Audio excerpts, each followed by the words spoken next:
आगामी विधानसभा चुनाव को लेकर पूरे मध्य प्रदेश में 17 नवंबर को मतदान होने जाने पर लगभग समस्त दलों के प्रत्याशियों ने चुनाव मैदान में उतरकर और पहल शुरू कर दिया है। मतदाताओं से जनसंपर्क भी किया जा रहा है।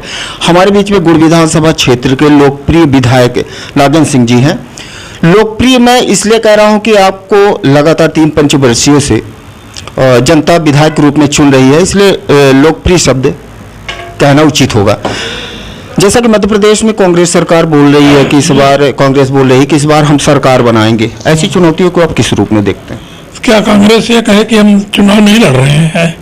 कांग्रेस तो चुनाव लड़ रही तो कहेगी सरकार बनाएंगे, और सरकार बना के क्या करेंगे? वही जो 2003 के पहले कर रहे थे। न कहीं सड़क थी, गड्ढे में सड़क है कि सड़क में गड्ढा है, न कहीं एक बूंद पानी का नहरों द्वारा कोई इंतजाम नहीं था, न कहीं बिजली की व्यवस्था थी। और उस सरकार को आप जैसे पत्रकारों ने, बड़े बड़े मीडिया अखबारों ने बंटाढार सरकार का नाम दिया था, हम लोगों ने नहीं दिया था, और उसी कारण वो हारी थी।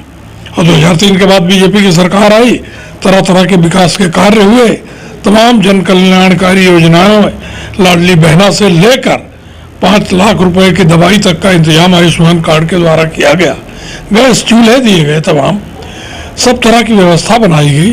तो आप क्या चाहते हैं? को सरकार बनाएंगे और वही करेंगे जो 2003 पहले कर रहे थे? तो जनता के लिए ये गंभीर विषय है, सोचना चाहिए कि वो किस बात का परिवर्तन मांग रहे हैं।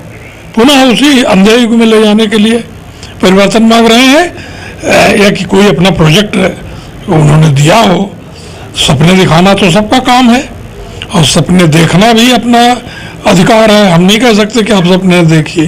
तो सपने देख रहे हैं कि हम सरकार बनाएंगे, और वो सपने जब रिजल्ट निकलेगा तो सब धराशायी नजर आएंगे, इतना मेरा कहना है।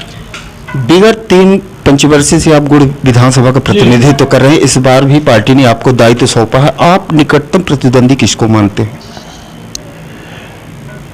चुनाव क्षेत्र में जितने भी चुनाव लड़ते हैं वो सब प्रतिद्वंदी ही होते हैं, और बीजेपी ने इतने सारे काम किए हैं लोक कल्याण के, गरीबों के, सर्वहारा वर्ग के हित के, कि कोई भी किसी प्रकार से हमारा निकटतम प्रतिद्वंदी नहीं है। क्षेत्र के लोगों को क्या संदेश आपका? क्षेत्र का लोगों का संदेश यही है कि आप स्वयं इस बात का, हमारे गुड़ क्षेत्र के सम्माननीय नागरिक बंधु, सर्वहारा वर्ग, ये विचार करे और विहंगम दृष्टि डाले कि 2003 के पहले क्या हाल था कांग्रेस सरकार का, और कांग्रेस ने जो 52-54 वर्ष राज्य किया उसमें क्या दिया, और हमने जो दिया है वो सबको मिल भी रहा है। ऐसा नहीं है कि हम सिर्फ वादे करते हैं। हमने जनधन खाते खुलवाए, कभी किसी गरीब की हिम्मत थी कि बैंक में घुस जाए, और उन खातों में पैसा हर बात का आ रहा है। किसान सम्मान निधि का आ रहा है, लाडली बहना का आ रहा है, तरह तरह के जो योजनाएं हैं उनका पैसा डायरेक्ट सबके खाते में जा रहा है।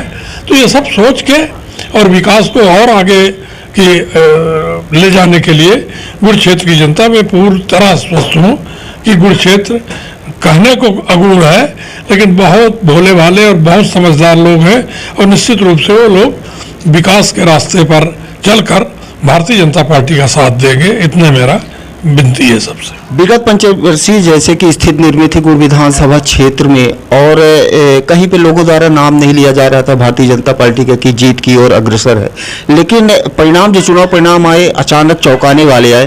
क्या इस बार भी ऐसा रहेगा? अब 8 से 9 तो हो नहीं सकती विधानसभा है, नहीं तो 9-10 भी आ जाती, तो चौंकाने वाली बात ही नहीं है। वो उस दफे चौंकाने वाले इसलिए थे कि कोई ये कहने वाला नहीं था। अब मैं खुल के कह रहा हूँ कि 8 के 8 सीट तो हम जीतेंगे ही, और 9वीं 10वीं बना सके तो वो भी जीत जाएंगे। लोगों द्वारा कहा जाता है आपको राजनीति का चाणक्य, तो क्या इस बार भी कुछ ऐसी नीति रहेंगी आपकी? देखिए, मेरा आकलन मैं खुद नहीं कर सकता हूँ। लोग आप कह रहे हैं कि लोगों द्वारा कहा जाता है, तो लोग ही आकलन करेंगे ना दूसरे का। भाई हम दूसरे का आकलन करेंगे कि कैसे हैं, हम अपना आकलन करेंगे तो ये गलत होगा। तो नीति कुछ नहीं है, नीति है सतत विकास और विकास और आगे विकास जनता के हित में जितना हम कर सकें वही हमारी नीति है। उसको चाणक्य नीति कहिए चाहे जो नीति कहिए। अभी हमारे बीच में गुड़ विधानसभा क्षेत्र के निवर्तमान विधायक नागेंद्र सिंह जी थे। उन्होंने आगामी विधानसभा चुनाव को लेकर अपना मत जाहिर किया। इसी के साथ लगातार जुड़े रहिए। मैं निखिल पाठक, धन्यवाद।